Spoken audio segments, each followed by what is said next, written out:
ඔයාලගේ සතුට ඒකාත්මීභාවය සදාතනික වීම සතුට මේ සියල්ල තමන්ගෙන් ගිලිහිලා යන්නේ තමන්ට තමන් තුළින් දැකගන්න බැරි නිසා තමන්ට තමන් තුළින් දැකගන්න බැරි නිසා මේ භෞතික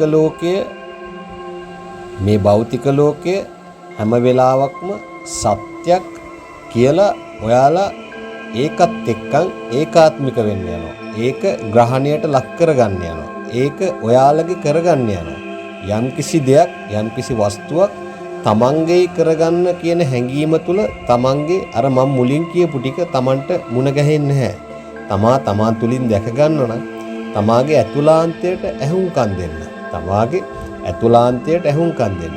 තමන්ගේ ඇතුළාන්තයට ඇහුම්කන් දෙන්නේ නැත්තේ මූලික හේතුව නම් තමන් හැම වෙලාවෙම ફોકસ කරන්නේ එළියේ තියෙන දත්ත යථාර්ථයක් කියලා, ඇත්තක් කියලා, සත්‍යයක් කියලා. ඒක තමන්ට මේකේ දුවන්න හදපු පරිපතයක් විතරයි.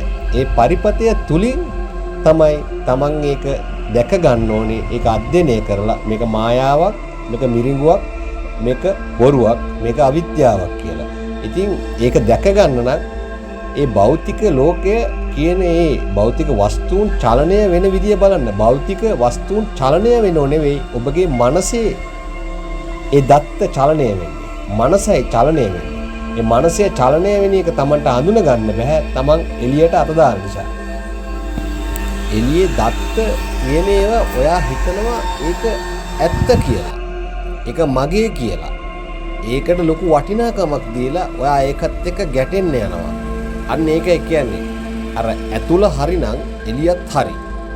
හැබැයි ඇතුළ වැරදි නම් එළියත් වැරදි. අන්න ඒ වගේ Taman එළියට හත දානකොට බලන්න ටිකක් ફોકસ කරලා මේක හරිද කියන එක.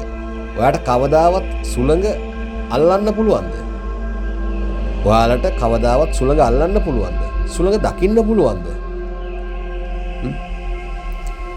කවදාවත් සුළඟ අල්ලන්න බෑ. සුළඟ දකින්න බෑ. ඒ වුණාට ඒක සුළඟ. ඒ වුණාට සුළඟ. හැබැයි ඒ සියලු කාර්යයන් නිසි විදියට, නිසි වෙලාවට, නිසි පරිදි ඒක සක්‍රිය වෙනවා. හැබැයි මම සුළඟ කියලා කවදාවත් කියනවද? නමුත් දන්නේ නැහැ. නමුත් එයාගේ ක්‍රියාව ඒකීභාවය නිදහසේ ගලා යනවා. ඔබ තුලත් තියෙන්නේ ඒකමයි.